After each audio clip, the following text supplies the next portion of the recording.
back after what, 2 months? Something like that. Oh, yeah, it's been 2 months, and so we're gonna start right now. Hello, everyone. Welcome back to the Nerdvana podcast. As always, I am your host, John Murphy. Ian Benoit. Tyler Tyson. And now we are going to, I almost mistakenly said this was going to be our first Mel Brooks movie until I remembered we actually did talk about Robin Hood Men in Tights over a year and a half ago.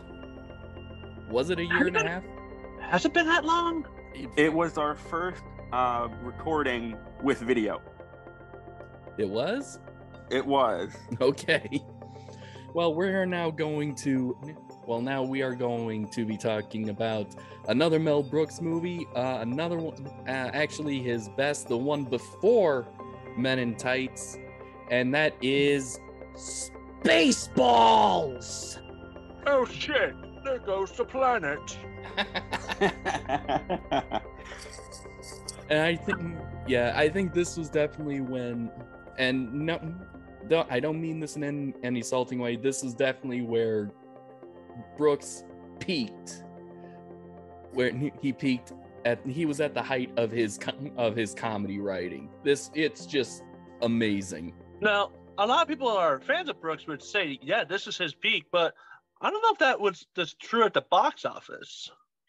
I don't think it did well at the box. It might not. I do not box know. office, the film made $38.1 million on a budget of $22.7 million. Okay. All right, and par for the course of Mel Brooks's style, it is a complete spoof and parody of the sci-fi genre, mostly the space opera, with the story of Star Wars kind of being at the main core. Yeah. But that's always the best thing about Brooks' style of parody is it's not all over the place. And he always organically injects references to something else that don't detract from it. Yeah, it's like, for example, oh god, I'd rather not bring up epic movie if I can help it. Then don't. Because there's... Let's just talk about Scary Movie 4, where it goes from War of the Worlds to The Village to Saw. John, you're breaking on us. I am good. Why is technology not working for me? I can't speak to Tyler, and now I can't speak to both of you over Zoom. Okay, so you're saying Scary Movie 4. Scary Movie 4 goes from The Grudge to War of the Worlds To Saw. To The Village, then to Saw. Which have no connections from all of them. Absolutely. Yeah, they're in the horror genre, but that's vastly different horror genres. Yeah, we're talking about ghost horror, then alien horror, then Shyamalan horror. Don't really know what kind of... Let's just make him his own category. Would The Last Airbender be included in that? No, that's just Shyamalan schlock. Yeah. I was horrified. But with Mel Brooks' Spaceballs, everything ties up nicely. That you don't even realize there's some references until you actually look at it closer. Okay, all right, and it's got a phenomenal cast. Brooks, of course, actually playing more comedic villain in this one than just a comedic, I don't know, half-wit, or even just the main star. Yeah. Got Bill Pullman in one of his earliest works. Yeah. Yes, the president from Independence Day, the dad from Casper, and John, you're breaking again. Shut up! John. What? You're breaking again. I'm breaking. Ian, am I breaking? I'm siding with the bearded. Well, I can't say that because we're all bearded. I'm siding with the Viking on this one. Yes, you are. I'm freezing too. Yep. It's gotta be the sunspots or the coronal blasts that we got earlier these couple months ago. It's messing with all the electricity. And that just hit your house. No, it's been hitting my house for a week. It's only your house. It's only my house. Yes, it's only my house because Murphy's Law, bitch.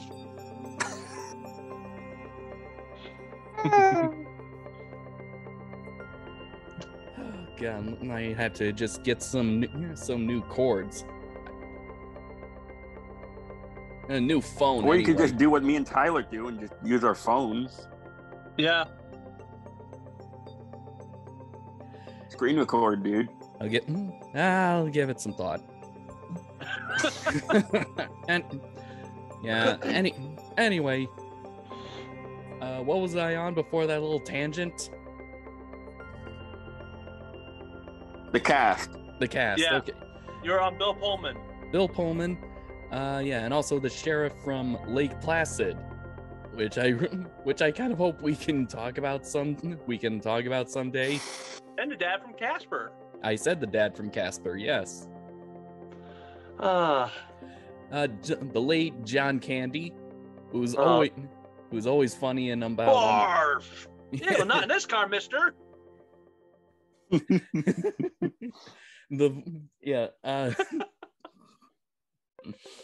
Daphne Zuniga as Princess Vespa.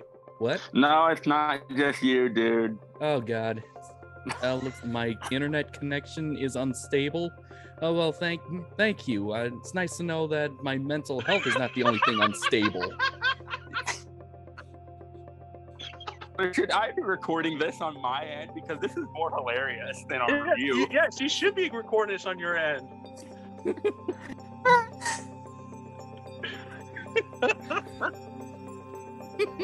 Poor John. Yes, poor me. Poor me. Poor me. Another drink. Poor me, and before it just You cuts gotta him. get poor me in.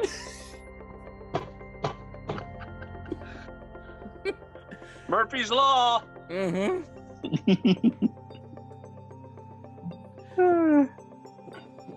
I don't know. Okay, I just don't know what's going on. I don't really know. Am I still being cut off? Kind of. Kind of. Kinda. Tyler can vouch for this.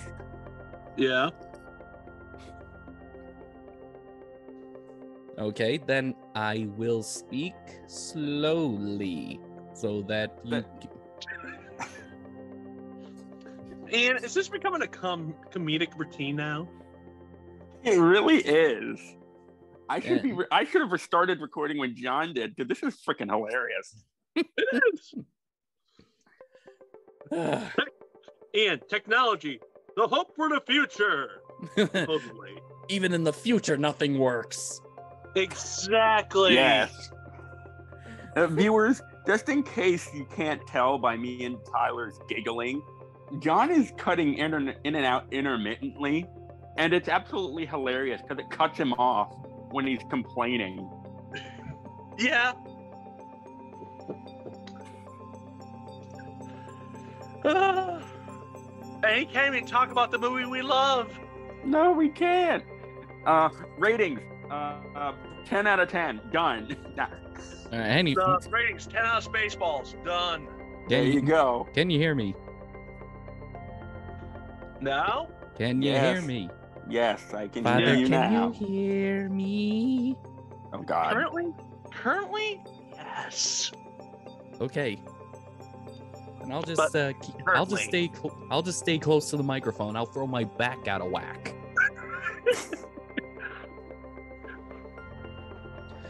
And actually, hold on. Director, let's just cue up the technical difficulties while I fix my mic.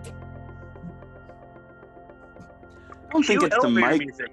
What? Hold on. Cue elevator music. Do do do do do do. Yes, Do cue do do the, do do do do do. cue the elevator music and put up the technical difficulties. We'll be right back momentarily.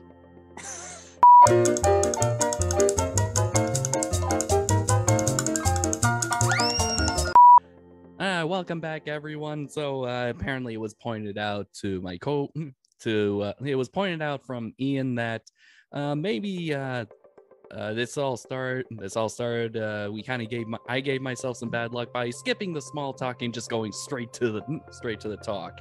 So it has been about 2 months since we've done something like this, so I can't quite remember our small talk because I was focusing on other projects. But Ian, was this your first time seeing Spaceballs? No, it wasn't. It wasn't. I've seen it before. I died then. I died a couple hours ago.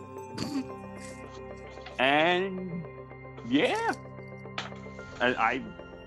this is one out of the 2 Mel Brooks films I have ever seen, this is my favorite. Only 2? Only 2. Oh, Dude. oh. You act like I have time. Oh, he does, and You're much younger than us, man. he's also got other interests, Tyler. He's more interested in herpetology and paleontology than we are with video games and movies. Yeah, I don't think so you he get actually bit so by he ac- reptiles. yeah, so he actually has a life. Well, you make it sound That like I is- don't either have a life, man. I don't have a life either. That it is very generous of you, John, to call what I do a life. 9 hours of what I do is in front of a computer that I get paid for. Dude, I throw boxes 12 hours a day. Uh-huh. And a few hours I'm sitting in front of my computer working on my projects, and the other 8 hours I'm asleep. You need to get out, dude. Yeah. There's nothing good out. What do I need to move to Iowa and set up my reptile facility there? Because I would be- checked Iowa. that You would don't be nice. have anything out there. Yes, we do. You have Dude. corn. We have have- Field of Dreams. We have the Field of Dreams. We have hills. Well, we can't say the same thing for Nebraska. It's all but corn Everything and flat land. everything past Lincoln is just Flat. nothing. It's nothing. I've The been out mafia that way. goes there I to know. dump the bodies. Mm-hmm. If I made a remake of Tremors, I would set perfection in the middle of Nebraska. Yeah. If Ferris Bueller was remade today, it would have to be set in the middle of Nebraska. That's how Fair enough. Nebraska is. Oh, geez. Well, then in that case, I will consider moving to Iowa and setting up And- my facility there. And Ian, be honest. Well, having only paid $700 a month on a house is a lot better than most other states can say. Well, yeah, because there's nothing there, so you got to bet you good there with something. Exactly. Okay, so now that small talk achieved. Moving on. But has it been Thank you, achieved? RoboJohn. What? Tyler, our droid's malfunctioning. Oh God, are droids malfunctioning? The square root of Monopoly is James Cameron. Oh God. Why did you get the film update for the software?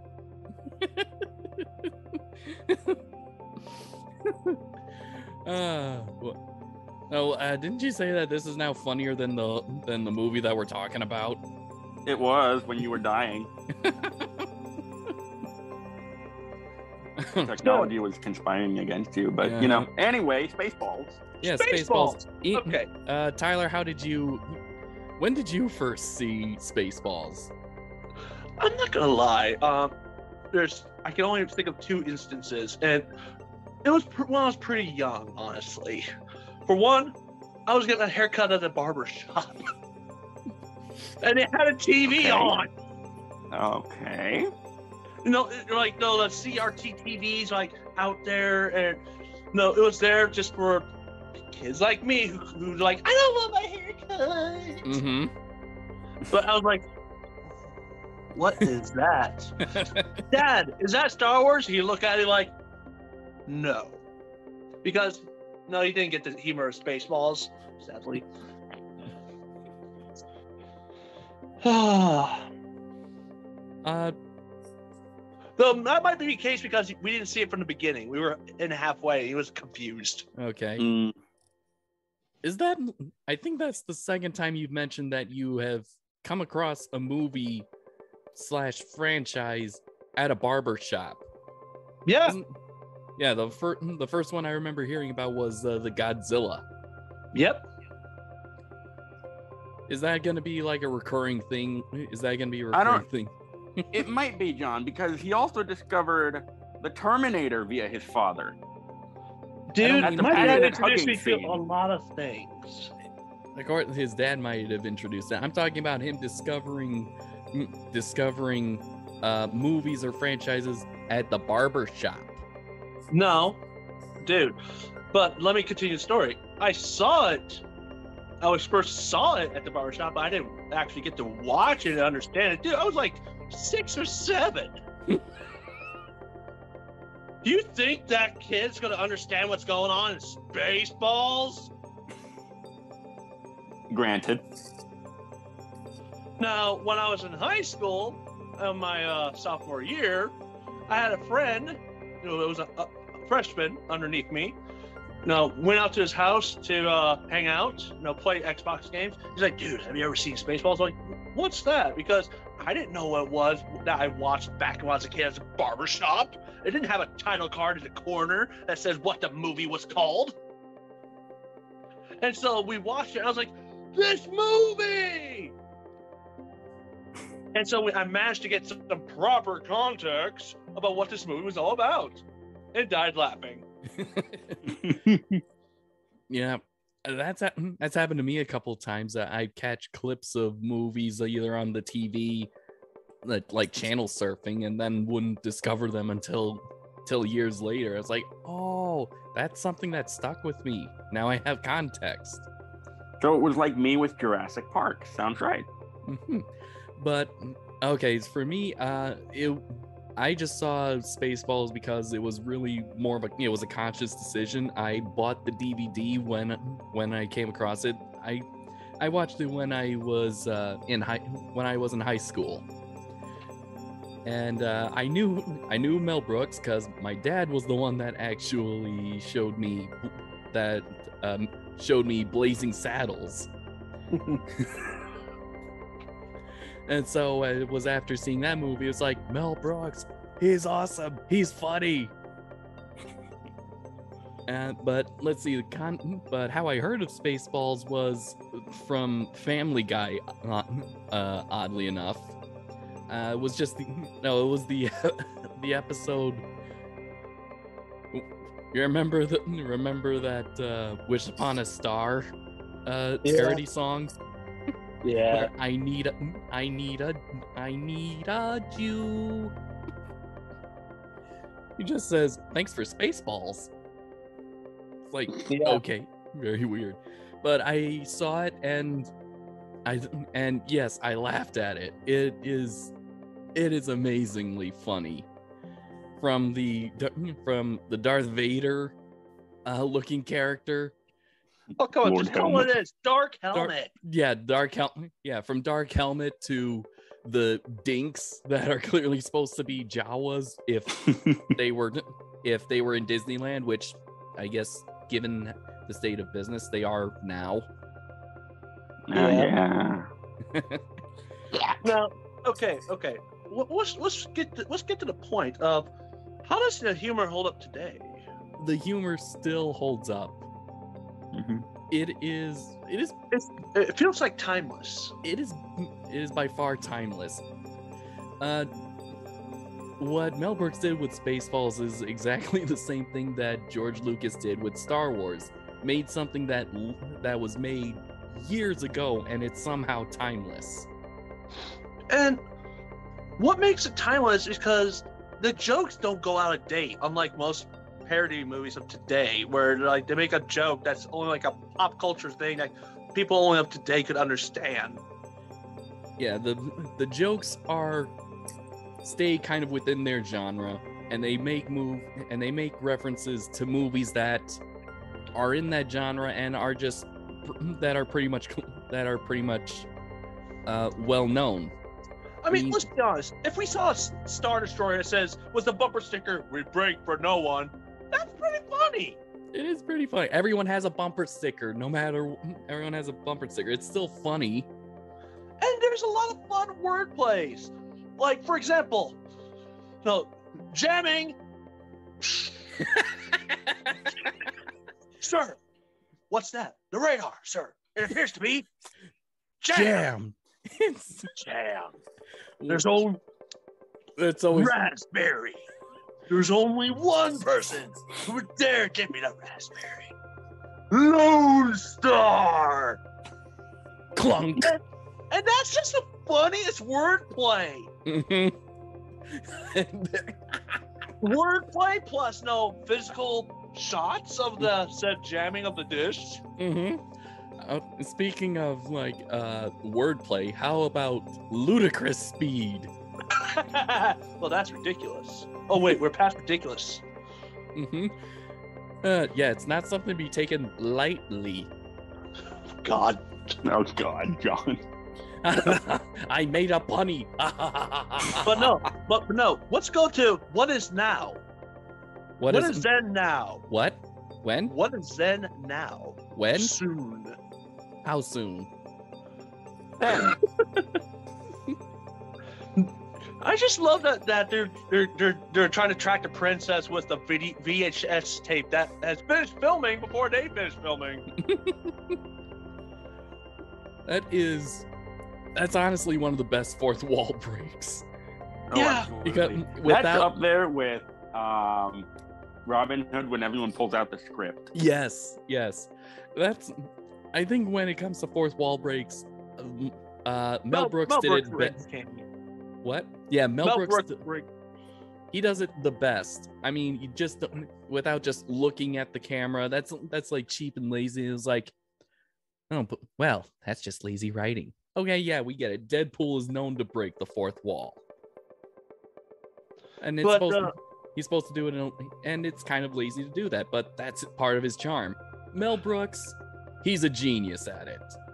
Okay, come on, merchandising. Where the real money from the movie is made. Yes. Except some trivia behind this. The reason Mel Brooks got away with that joke is because there is no merchandising for Spaceballs. I think that was I think that was also due to that was a maybe deal he made with Lucas. Yeah, some licensing issues with Lucas. He didn't want a mix-up between the two properties of people thinking that Spaceballs merchandise was Star Wars. Mm-hmm. So he said no merchandising for the movie. But that let Mel Brooks get away with the joke in the movie. Yeah. Although, to be honest, I would have bought the flamethrower. I would have too. The kids love it. My mom would not have bought the flamethrower for us. You know. Well, that's when you get your crazy uncle to get it for you. Exactly. He will get you the BB gun. The Spaceballs BB gun? Isn't that limited edition? Exactly. Spaceballs, the BB gun. But no, it's like, I just remember, okay, the practical effects. You remember that when he was like lifting up the statue and it drops it on Barf's foot? Yes. What? Just what happened to the foot? Oh my God, did it just get bigger? I just love the practical effects that some of these things have. Yeah, and some of just the screwball kind of comedy. Mm-hmm. It's like normally your foot would just be like dangling a little bit that purple, but nope, not in cartoon land. Your foot would just be flat and be like 3 times bigger and wider. And the desert. That my favorite bit. Are we taking this too seriously? No, you fool. We're following orders. We were told to comb the desert. Now we're combing it. Did you find anything? Nothing, No. sir. How about you? No, sir. How about you? We ain't found shit. That is my that's another one of my favorite little bits and little gags in the movie. Oh, speaking of another low gag, now I see your Schwartz is as big as mine. They both look down. Now let's see how well we you handle it. And then you take that joke and you go to the other joke. I hate when my Schwartz gets twisted. and even in that ring duel, there's another fourth wall break where Dark Helmet accidentally kills the second AC. Kills the second AC. He did it. What? Oh, and another fourth wall break. You idiots! You captured our dunce doubles. Dunce double? You mean stunt doubles? Yes. Yes. And my one of a very subtle one, but I enjoyed it. After they basically gave the outline of the first section of the movie. You got that? If you can read this. Okay, so Mel Brooks does do the lazy fourth wall break. But again, It's done well. He does it very well. He does that, and he's done that twice. One is, of course, in the same movie. One is with Dark Helmet going, "Everybody got that?" And then 20 minutes later, it's Barf going, "Funny, she doesn't look Druish." Oh, okay. How about my favorite jokes? One of my favorite jokes is like, no, I can't remember the princess's name. God damn it. Vespa. No, we first see her, and she looks like Queen Princess Leia, and then she takes off the buns. And I'm like, clever. Very clever. Wait, did that mean she was wearing headphones during her own wedding? Yeah. Probably, or she switched them out. Dude, I would be too if I was marrying that dude. Yes, the Valium. Oh, Prince Valium, the pill. Pretty much. Oh no, Sorry, I love I love the torture technique. We're gonna give her back her own nose. No! Oh, and then cleverly sneaking in like a little sexual joke. It's like, Schlotkin, we're done here. Go back to the golf course and work on your putts. Yeah. But no, that she gives great helmet. And there's good innuendos. Like, for example, Megame, she went from suck to blow. There's even Dark Helmet's tie is an innuendo because it's meant to look very phallic. Yeah. You can just say it, John. It looks like a dick. It looks like a cock and balls. I gotta censor this, otherwise YouTube's gonna flag me. Aw, we're not YouTube's that no big. fun. There's still, yeah, well, I can still. Is that guess. an innuendo? What? Yeah. Is what? What'd you think? Never mind. Oh, geez. Is that- no, I no. just got it. And then there's some jokes that that just kind of come out of left field because if you're not paying attention, like before, to try to go to the second in command to go to light speed, Dark Helmet goes, "What's the matter, Colonel Sanders? Chicken?" Let's be honest. I had to ask, how much of it was written and how much was actually no. Ad-lib. Ad-lib? Yes.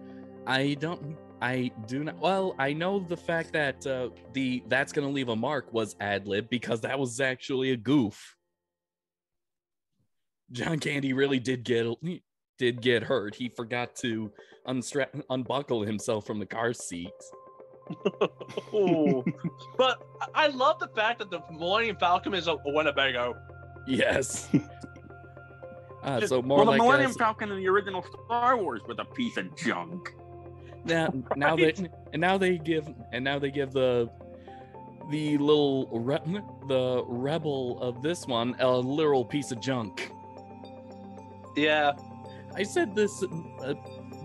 My dad was watching. The Force Awakens was on recently. My dad was watching it, and it came to the part where they go to the Millennium Falcon. The Millennium Falcon, you know, it's called "We'll take the garbage." And I see, and you know, it takes off, then it kind of drops, and I go, you know, for a piece of garbage, it's very durable. Right? Mm-hmm. But no, how about the fact that in order to destroy the Mega Maid, they have to go in through the brain. They go through the ear to go to the brain to blow it up.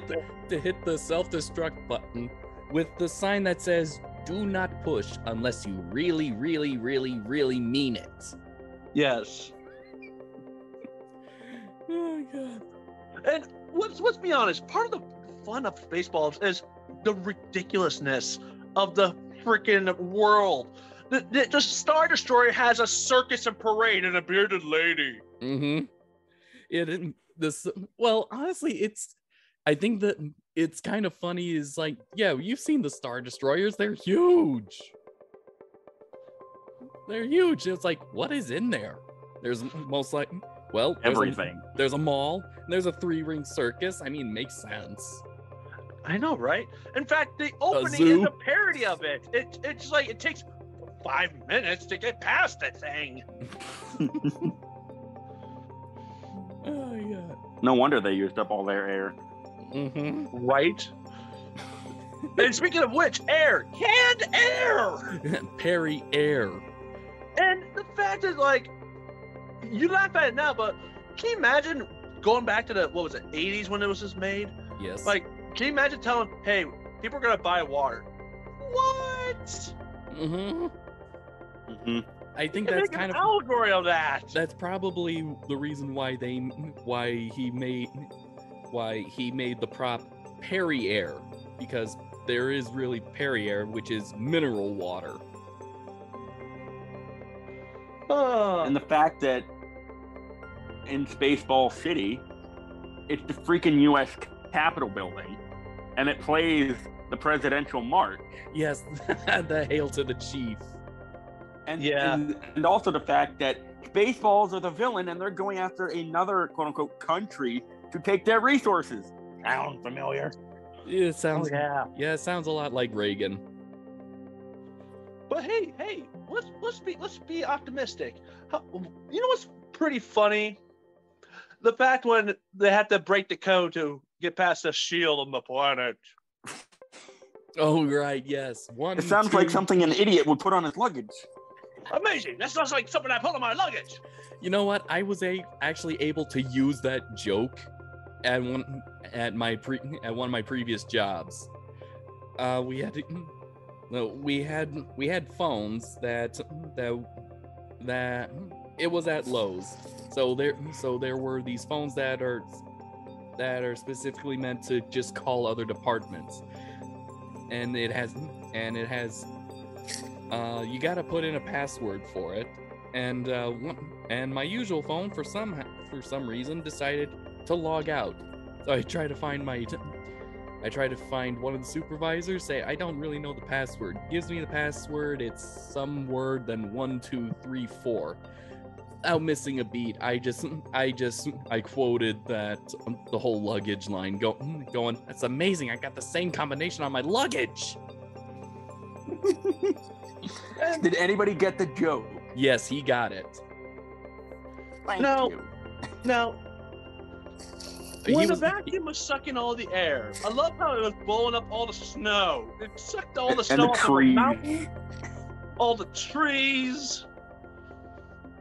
And then when they put the air back, it's so perfect. Oh, it's like so gentle how I put the trees back where it was so it can still be in the same spot. The snow just conveniently landed back on its own mountain. The funny thing is that I think that those are all just. The funny thing is that they're all just reverse shots and posts. Yeah. I know. It's just kind of hilarious. It shows that he knows his comedy and how to do it. Mm-hmm. Very simply. And very simple, too. And one of my favorite parts of the movie is the fact that, oh God, they're trying to find a princess in the desert. And he's like, yogurt! I hate yogurt! Even with strawberries. Even with strawberries. Breaking the fourth wall again. My God. And just plain yogurt. I don't know if it's breaking the fourth wall, but it's definitely shining a spotlight on the roof.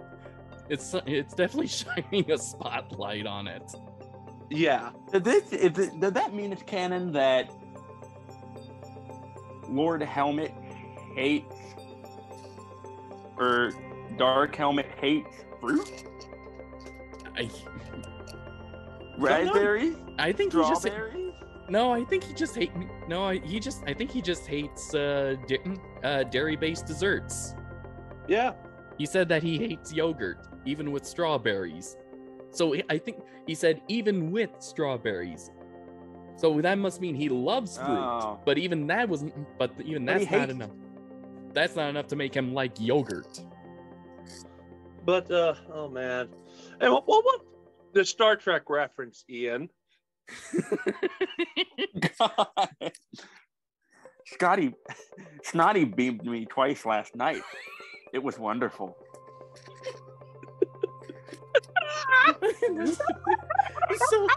so very simple. You transpose one letter to make it funny, and also and of course then you give him a Scottish beanie cap.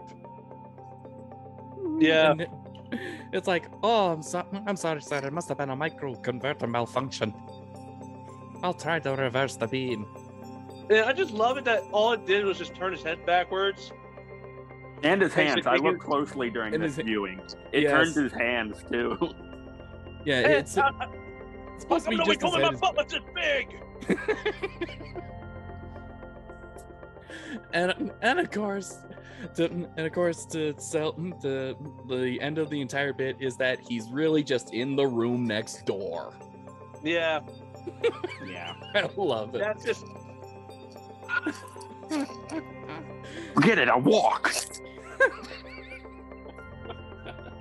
Another subtle fourth wall break is when Scroob, that's Mel Brooks' character, President Scroob, gets to the main deck, and after running, he goes, "Ship's too big. If I walk, the movie will be over." Yeah, I was about to make that reference. And let's not forget one of the best iconic parts. Something that I would never thought they would be able to make a reference to, but they did, and it makes sense. They're at a diner after saving a princess, and the main character's sad. He's like, I can't get married. No, I'm just a prince, and then order the special. And then see this guy next door who's like, like, what's wrong with him? Oh, he ate the special. It's like, that's what I got. Change my order. Change my order. And out comes this alien. Not again. And that's because it's the same actor. I know. Bonus points. That is John Hurt. Bonus. And this alien starts singing, "Hello, my baby. Hello, my honey." Remember my ragtime doll. Remember that, Ian? Remember we sang that the very first Alien movie, Alien April? Yeah. Yes. Context. Good times. Oh my gosh, this is. Oh yeah, that's And it's just. Well, I think when I first saw that, it was like, oh god, I know what they're referencing because I saw that movie before. And then it was like, oh, this is so scary. Then it brings on on the top hat, sings the frog song from a Looney Tunes cartoon, and now it's like this. It's tap dancing. It just went from scary to hilarious. Yeah, it's gosh. amazing, and also it's less bloody than the original. Well, yeah, but still. But still pretty scary, yeah. And the fact that John Hurt says "not again," which implies Alien. There's more to Alien Resurrection's cloning crap. Yeah. Actually, the thing is that this is not John Hurt's first cameo in a Mel Brooks movie. He actually was in an earlier Mel Brooks movie called History of the World Part 1. I knew it. And he played Jesus. And and funny exchange. By the way, Ian, you'll get a laugh out of that. How he was able to get into that movie was due to a favor that he owed Brooks. I guess he helped produce the movie The Elephant Man, which John Hurt starred in. Yeah. But he didn't want his name attached because he didn't want people to think it was a comedy. Mm-hmm. Which is a smart move. Mm-hmm. Yeah. So, but yeah, I love how John Hurt is this amazing actor, still so humble enough to go, okay, yeah, I'll have a cameo in a movie where I'll reenact one of my famous death scenes. Well, wouldn't you? I guess, yeah. Well, if it was from someone I trust, you know. Hey, John. Yes. You want to reenact a death scene? What death scene? I don't know. You have to take one first, then you have to reenact it in one of my projects. Okay. Okay. So all right. So okay. So my favorite part. I'm actually surprised no one has brought this up, but my other favorite part is, of course, the asshole bit. Yes. I still need this on a t-shirt. How many assholes we got on this ship? Yo! I knew it. I'm surrounded by assholes. Get fired, assholes! What's amazing is that, let's see, it had to have been 2018. So 4 years ago, when me and Serge were at Comic-Con, there actually was someone dressed as a spaceball, and she crossed her eyes, so she was a spaceball asshole. Sorry, sir. I'm doing my best. Who made that man a gunner? I did, sir. He's my cousin. What is that man's name? He's an asshole, sir. I know, but what's his name? That is his name, asshole. Major asshole. Major asshole. Again. How many assholes we got? His bread and butter, wordplay. Yes. Yes. The man's a genius. He is. I wish we had more comedies like this. You couldn't make this crap today. I guarantee it. You couldn't make Blazing Saddles today. You can only base a remake on it. But you could make comedy like Spaceballs today. It's just a lot of people want to see more improvisation and ad-libbing. Like, that only works when it works. Oh, so if it doesn't, so the exact opposite of Ghostbusters 2016. Yes. Yes. I don't know why. We keep referencing that movie? I don't know why people like when they think comedy, they think is like, well, all the comedic greats in the past improvised. I'm like, yes, but they still had a script. And also, that's because there's more to improvising than just saying whatever shit pops into your head. It's also about taking what is given to you and building off of that. Yes. Like uncultured swine. Yeah. Like, oh my god, like let's go up Ghostbusters. Like the fact that they were gonna plan they were planning Bill Murray to improvise. They just weren't sure what kind of improvisation he was gonna bring. Again, and Bill Murray ad-libbed some of his the best stuff when he was given the stuff. Like the ectoplasm in the library. Yeah, and the fact that I can't remember with the TV show on Netflix anymore, John. What makes movies? The movies that made us. Yes, if you go and look at that and you see the documentary behind Ghostbusters and how the improvisation actually works on a good movie, they don't just let the actors just improvise nilly-willy. No, they kind of like, it's more of a privilege. Yeah, it's there's still kind of a process. It's like you get this is why you do multiple takes. It's called it's for safety. You do say this line in the script, and if it doesn't feel right, you can either say it differently or you can just say something entirely else. But really your motivation is you had just captured a ghost at the expense of a lot of stuff in this hotel, but you caught a ghost. We came, we saw, we kicked his ass, and gold. That was the second take. Another one which was in the TV edit was what a delightful little ditty that was. Yeah. I mean, still funny, but doesn't really have that same energy as Take Two. Yeah, but Spaceballs is a reason why Mel Brooks is a perfectionist when it's comedy. The difference between Mel Brooks and say like Stanley Kubrick is he'll call himself out. Like, man, I sound like an idiot. You remember when?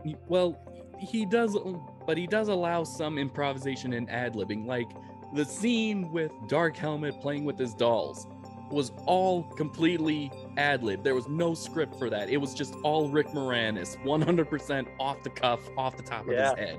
It's just amazing. It is. You didn't see me playing with my doll, did you, sir? No, it was like, did you see anything? No, sir. I didn't see you playing with your dolls again. Good. Implying it has happened before. Yeah. Yeah. I think what's amazing is that a lot of the stuff, Mel Brooks and Spaceballs is definitely a movie that can definitely introduce even kids to Mel Brooks because it is on a surface level very childish. And there's some things that are gonna go over kids' heads. Dude, I didn't mention I saw this as a kid in the barbershop. Yeah, that's what made me think of that. So it's like, it is kind of kid friendly. I'm not gonna lie. The fact that a lot of jokes like the jam, the yogurt, all the scenes. This guy even got cartoony when he saw the statue dropping on Barf's foot. And then you go, Barf's introduction. Barf! Well, not in this car, mister. I'm a Mog, half man, half dog. I'm my own best friend. Can I just say that Tyler kind of looks like Barf? I knew that was coming. Yes, you can, and you have. I was just prepared to say that is every introvert's motto. I'm my own best friend. Exactly. But All right, Ian, one of the things that stuck out to me was how Mel Brooks didn't even make fun of the mythos. He gives Bill Pullman the ring. No, the ring's going to have a Schwartz power. And then later on, he lost the ring. And he's like, I just got that in a cracker box. Yes. And honestly, okay, that is honestly kind of a better joke than what Family Guy did with the first Star Wars parody. It's like, you like it? Everyone's got one. They make great bug zappers. With the lightsaber. Yeah. And the fact that I love that Bill Pullman just summons a mirror to deflect the beam.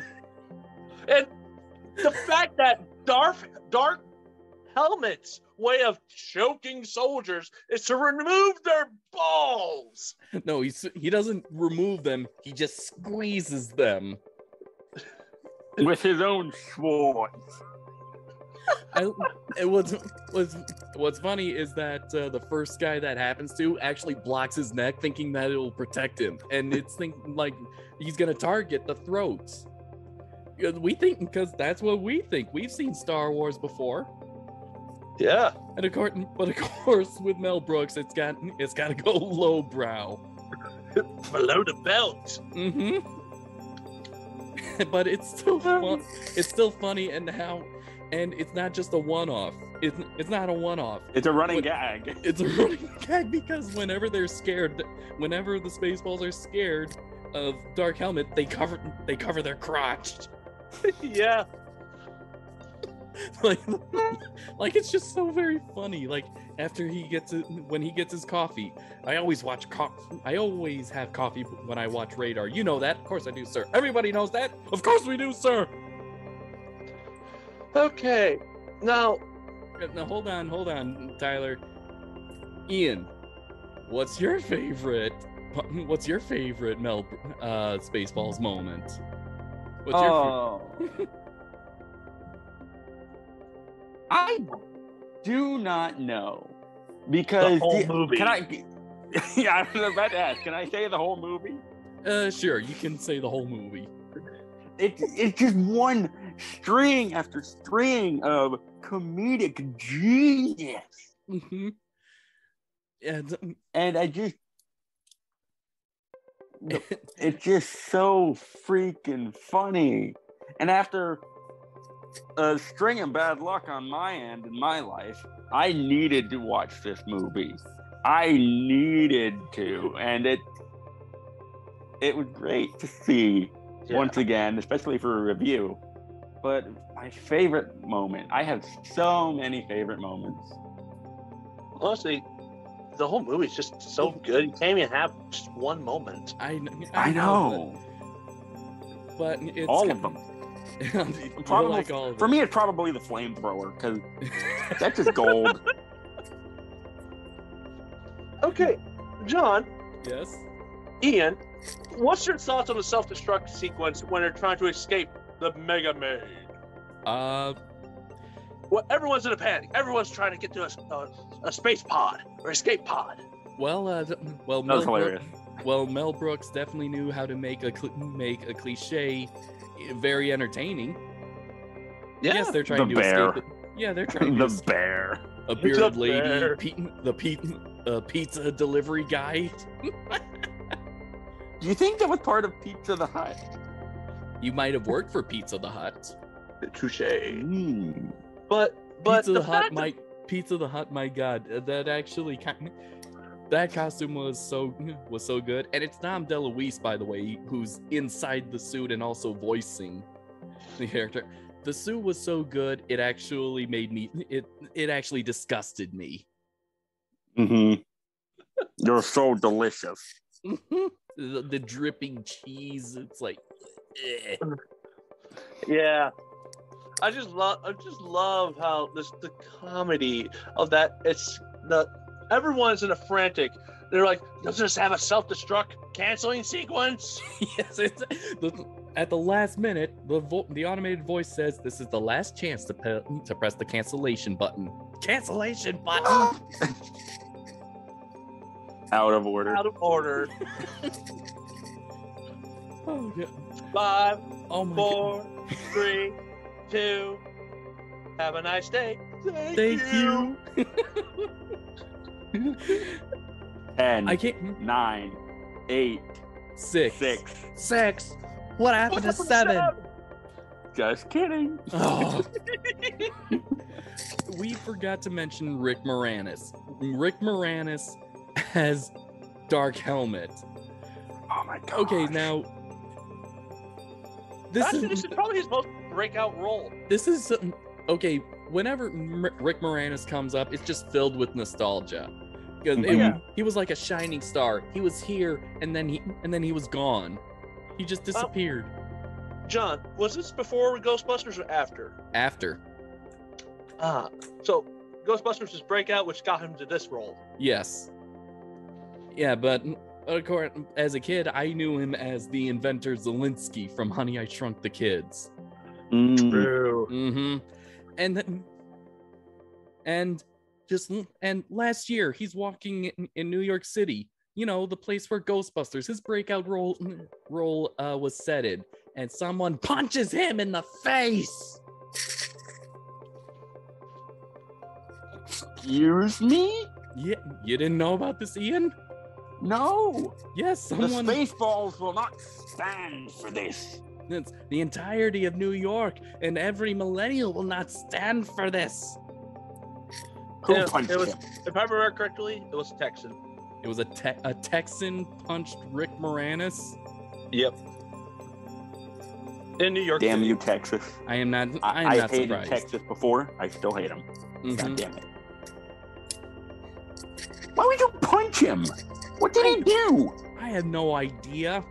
And he quit Hollywood because he wanted to be there for his kids. I have to admire a dad like that. Mm-hmm. Yeah.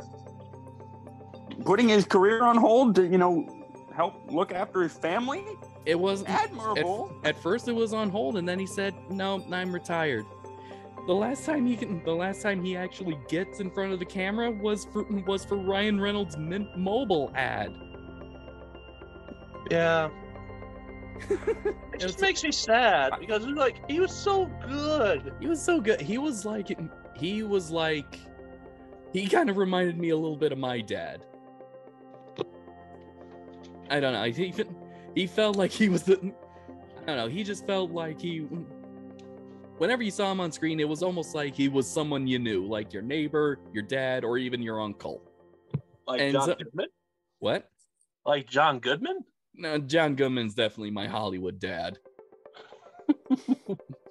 And I remembered when on my third viewing of Spaceballs back in high school, when I had the closed captions on and it said Dark Helmet, fuck. And I was like, wait, Rick Moranis said fuck. Like, I have never heard him say that before. Right? Mm-hmm. But we got to try to get him into one more good role. Mm-hmm. Because he's getting up there, isn't he? How old is he now? I don't know. Pretty sure he's past 50. He could have been in that in the recent actual Ghostbusters sequel that came out. I don't think he was though. No. Honestly, what else should we discuss? We all love it. Honestly, do we even get any criticism? Is there any criticism we give? There was no parts of it that made me really. Criticizing. I mean, you can criticize a comedy, but it's kind of hard to do that when it's such a good comedy. Yeah, it really is. What are you gonna criticize? The fact that you can. There's no jokes that are really distasteful. There's no cringy moments that made me go, I would have done better with that timing. I think, yeah. The only thing I can complain about is, of course, that the typical write-off when it, after Princess Vespa shoots all the Spaceball guards because they shot her hair. Yeah. And they Bart and they go, go, not bad, for a girl. Like, please, like, you could do better. But Yeah, probably, time but period. even so. That's the time period, though. I know. And that's like one minor Just quibble what? in Just an one. otherwise. Yeah. I mean, that's our one. That could be our one minor complaint. In all of the other praises we've sung about this movie, minuscule, microscopic, Honestly, infinitesimal. like, unless we were going to go by SJW standards, like, I'm going to roll my eyes. We're not. Yeah. And going by that standard seems illogical there. I mean, the rest of the movie, it's great. It's Like, it's perfect. It's not really that. It's not offensive. Not really. It's like Blazing Saddles is offensively funny, but great offensively funny. In fact, that's kind of the whole point of Blazing Saddles. It's to cross the line twice. Yeah, it's supposed to honestly make fun of. It's supposed to make fun of racism. Yeah. have a nice day. Now, Thank you. Now, Ian, you know what I mean when I say crossing the line twice? No, I don't, because I've never seen Blazing Saddles. Okay. It's a trope. Crossing the line twice would be like, okay. If someone were to make fun of, this time I sound distasteful, but 9/11, but they put it like there's a chessboard with planes, different size planes that's black, and skyscrapers as whites. Would you find that funny? It's funny how you Really, mentioned. kind of. It would get a chuckle. It's funny that you Yes. mentioned that since the recording date is actually September 9/11. 11th. Yeah. You did that on purpose, didn't you? No, I forgot. Okay, happy. But okay. if I did see that in a movie, that would make me chuckle. Yeah. It's not, Because I mean, how can you not? Dark humor. Yeah. It doesn't really, and it doesn't change the fact that it was a tragedy. I mean, we still feel bad about it, but sometimes you need to laugh to cope. Yeah. And Yeah. that's again, that's Brooks's philosophy. If you can laugh at Hitler and Mussolini, you can defeat them with laughter. Exactly. You Which take is away why their I- power through fear. Which is why I love the Springtime for Hitler jokes. Yeah. All right. Okay, so Spaceballs, are there any other jokes that we have missed? Dude. I'm Dude, pretty sure we are covered any the words- biggest of bigs. Yeah, the worthwhile jokes. Yeah. We did good on the cast. We didn't mention Joan Rivers, may she rest in peace as well, was the voice of Dot Matrix. Yes. I find it funny to make C-3PO a lady. Yeah. Well, at least they didn't call her C-3PO. Yes. That's the thing. This is its own character. Yeah. Oh. What about the virginal arm?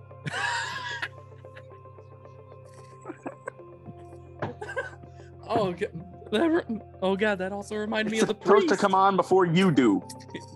The priest. We're here to join these two in the bonds of holy moly. We are gathered here today again. Yes. Honestly, That entire sequence was just okay. First off, mwah. Ian, this and Princess Bride is what I think of when I think of rom-com movies at the wedding that needs to be interrupted. This Spaceballs, no priest, and Princess Bride priest. It's been so long since I've seen Princess Bride. I need to see that again. Oh god. I'm gonna go. Me and my wife are gonna go see it December with Carrie Elwood could be there too. I was planning on doing that, but I figured let you two have your date. Yeah. So, John, we're not allowed to crash this one. Not allowed to crash their date. I mean, we could. I mean, we could go, but let's see. I'm pretty sure it's in the closest one is in Omaha. Yeah. It's a tour. It's a what is it? That's a long ways away, and I'm a dad. What is a 30? Is it a 35-year anniversary tour? Yeah. And I just wish I could have gotten a VIP ticket so I could have asked him questions and get his book signed by him. Yeah. Why did you? As it turns out, there is actually recorded evidence that with the Andre the Giant story, with the huge fart, it's actually true. It's actually true, right from Cary Elwes's. It's true. A minute-long fart? Yes. I don't always find it hard to believe that could be true, but it has to be.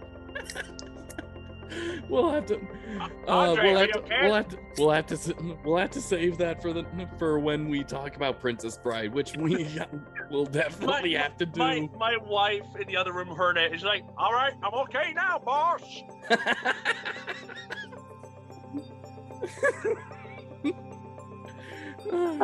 Let's just. Do we have anything else to say about Spaceballs? It's. I guess not. It's just amazing. It's one of the best comedies that was ever made. It's one of the best modern comedies. That's now one of the best parodies. Period. Mel Brooks has definitely cemented himself as the master of parody. Of course, he did that years before with all his other films, but it shows that he still has it. He still had it. I want to ask you two, let's go on a journey of self-discovery. Why is Brooks' parodies so good, unlike today's? Because they're pretty organic. As everyone on Spaceball 1 is evacuating the ship through the escape pods, the maid's crown turns into like the Statue of Liberty crown. And then when it blows up, crashes onto the planet of the apes, looking exactly like how it is in the movie. And then there are apes that ride horses, see Spaceballs, and then they're like, well, crap. Yeah. Spaceballs. There goes the planet. There goes the planet. All of his references and parodies are organically built. They don't just come out of nowhere. Like some of them do, like the spaceship actually being a transformer, but still it fits because we know what the Spaceballs are. We know what the Spaceballs are.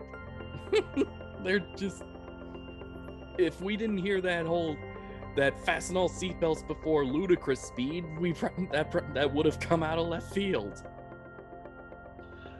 But John, I forgot one thing that was the best fourth wall break: the music. The music? Yeah, the Rise of Sasura, and they actually have to dun dun dun dun dun inside the ship. Right, the drums, the timpani drums after the ship transforms. Yes. So again, and then he gets in a freaking escape pod. Yes. Yeah. Again, these are organic. They're not just random. It turns out a member of the orchestra is a Spaceball because he wears a Spaceball helmet. Yeah. And so to go meet the Spartans with meet the parent. 300 meets meet the parents. Very weird. Definitely works together. Or epic and that's movie. Not the only two. Or epic movie that combines The Lion, the Witch, and the Wardrobe with X-Men and Harry Potter. No, what's funny enough is that those are only supposed to be the backstories of the four main characters: Willy Wonka, Nacho Libre, Da Vinci Code, and something Superman else. Returns. Right, Superman Returns. at that point, the reason why they're doing this is because they're the popular movies of that year. Mm-hmm. And they assume, well, if it's popular, we must make fun of it. We must make a parody, which is not how something would go. You don't make fun of it because it's popular. You make fun of it because it endures. Mm-hmm.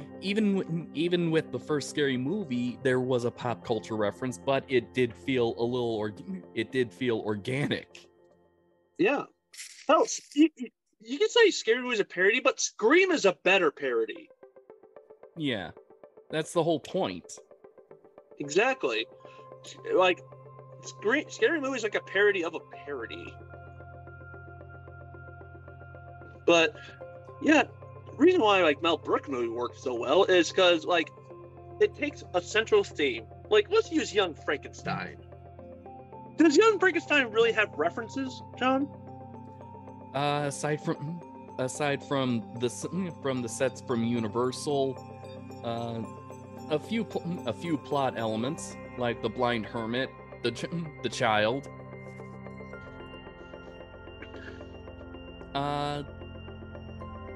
Let's see. I don't know about the. Well, there's the classic, need a brain. Brain's actually damaged, so I'll take this abnormal brain. What Brooks really likes to do is focuses on the movie and literally question like, what would make this funny? Mm-hmm. Like the Frankenstein monster meeting a blind hermit, and the blind hermit puts a flame into his hand on his thumb. And so, like, he slowly moves out of that central theme, like what would make this movie funny within its own confines, and slowly expands it, but makes it, a part of it. Naturally, exactly. A part of it. Whereas some people believe that to make parodies is that you got to really punch through to make it funny. You gotta not only give twice as much effort, you gotta give 4 times as much effort to make it funny, when really that's too much. Yeah. And too much doesn't mean like it's actually funny. Too much is like it's cringe. Mm-hmm. Too much was like you're reaching too hard. You're reaching too far. Yeah.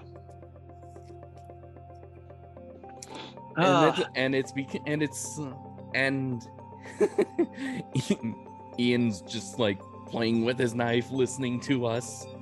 No. I'm just letting you guys go on. It's when those jokes that are just confined within their context, that's when some of the big jokes, like the putting on the Ritz, that's what makes it even more funny. Because it's not making a reference to another movie, but it is still kind of out of left field. Like, Ian, you've seen of course the other Mel Brooks movie. Your thoughts, considering that's your only other movie. Did you feel that though Men in Tights had too many references, or was it just enough? I think it was Men in Tights had just enough, considering the Robin Hood mythos and legends and everything that's built around that. I think it had just enough. Mm-hmm. And here's brilliant. This is why I say when you're making comedies and parodies, wordplay is very important, and so is what you want to make fun of. For example, in the Men in Tights, unlike other Robin Hoods, I speak with an English accent. I was thinking of that. Because it's making fun of Kevin Costner in Robin Hood, Prince of Thieves, who spoke with a noticeably American accent. Yeah. So, like, what this Yank doing over in Britain? But yeah, that's why I'm like, parodies of today just makes me cringe because they try so hard. Like, just be yourself. Mm-hmm. Unless being yourself is terrible. Yeah. Or be Batman. And someone talks about like Spaceballs wasn't itself. Like, Spaceballs was covering just a genre. Yeah, a genre that makes sense. It had a focus. But it could do other things. And that's what a majority of Brooks's movies did. They poked fun at the genre. With Blazing Saddles, it was the Western genre. And then he literally decided to break the fourth wall by saying that, well, this is actually on a movie set. Probably because there are multiple times in Western movies where you can actually see the movie lot that they're filming in. Yeah. It pokes fun at the Frankenstein movies, just the Frankenstein movies itself. He made fun of Alfred Hitchcock. He makes fun of silent movies, and then I don't know where History of the World Part 1 falls under, but he definitely does make fun of 2001: A Space Odyssey in the first segment. Yeah. So like, Mel Brooks is like a man of focus. Mm-hmm. Let's make a John Wick reference. Mel Brooks is a man of focus. Mm-hmm. Yes. A man of focus, determination, sheer will. Something neither of you youngsters know anything about. Like, the man could do great writing with the script and knows how to command the actors and let them go loose when needed. And he also knows what he wants the jokes to be about. The genre itself. Now, would you say that he lost his touch in the later movies? I heard how when Dracula Dead and Loving It was the common talks about how Mel Brooks seems to have lost his touch, or he was like slowed down, and never really understood that until about a year ago when I actually started thinking about the context. That movie came out about 2 years after Men in Tights, and Men in Tights may not have had as much of the Brooks energy as his past ones, but it was still there. And Dead and Loving It, while still made me laugh, I can definitely see why some people thought that it was Mel Brooks slowing down. It didn't seem to have as much energy His in signature? that. His signature, or like he was tired, but it was still pretty funny. Mel Brooks, when he directs a movie or even produces a movie, he's like the Werner Herzog of comedy movies. Even his failures are worthy of some praise. Yeah, he doesn't make movies to make them or for some pragmatic reasons. He does it because there's passion behind it.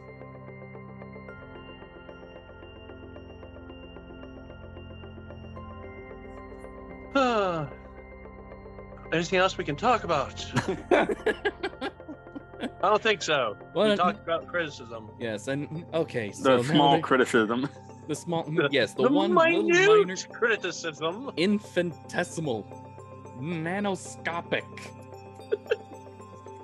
bit of criticism.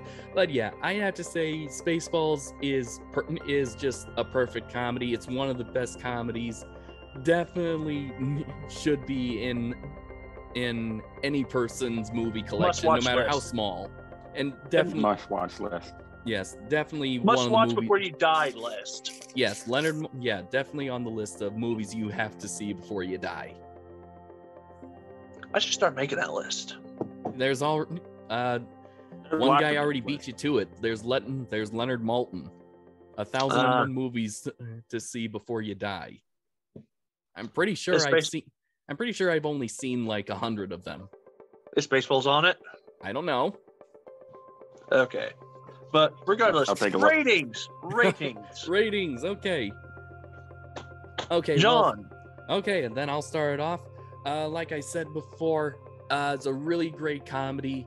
You're having a bad day, or if you're just having a good day in general, pop this movie in, get ready for a laugh. There's something for everyone. I give Spaceballs 10 cross-eyed assholes out of 10. You want to go first, Ian? Go ahead. Okay. Great movie. Makes any bad day a good day. I give this a 9.5 yogurts out of 10 without the strawberries. And I have to give it 10 Twisted Schwartz out of 10. Ian coming in with the clincher. Yes, the literal cleanser. Mm-hmm. It's such a good movie. Definitely watch it. Mm-hmm. If you like sci-fi, if you want comedy, there's something for everybody. It's good. Yeah. It's like Man in Tights. It's great. Mm-hmm. It's like I said, Brooks doesn't make a bad movie. There's some that are just better than others. John, you know, I wish he would have done. Imagine like if he did a Men in Tights version of Aladdin. Oh, You know, what if he did like an entire movie that was based off of Road Warrior? Remember how popular that one was? Yeah. Like, there's so many things. Like, if he had the chance, I would love to see how he would have done it. Like, good God, Aladdin. Like, making fun of some stuff that would be absurd. Mm-hmm. did he ever make fun of? I know this is really more DreamWorks territory. Did he ever make fun of the classic Disney movie the way DreamWorks did? No. Or did DreamWorks beat him to it?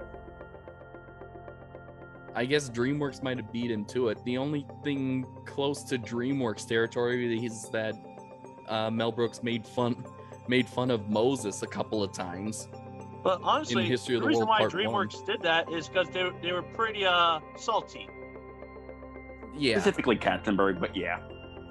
Yeah, remember we said that the first Shrek movie is really just, it is anti-Disney, but it's not really focuses on Disney. It's just more fairy tale in general. Yeah. Except when it comes to Farquaad. Yeah. Lord Farquaad. I still can't get over that name. I know. I just call him Lord Farkas. Farquaad is pretty much the personification of just Disneyism, and that's where Katzenberg decided to focus all of his anger on. Mm-hmm. Yeah. Speaking of which, we still have to do Shrek 2. Yes, we do. I love Shrek 2 more than Shrek 1. Interesting. Yeah. Okay, first off, I love the fact that it explores the world more. Yes. You love world building. Yeah. Yes, as we gathered from the Dragons reviews. Mm-hmm. Yep. But I need to get going. I gotta wake up in 10 hours. Actually, hold on. He's got to do 7. math. 7. I'm freaking tired, dude. Okay. I woke up at 3 in the morning Ooh. Ew. because I thought I had to go to work.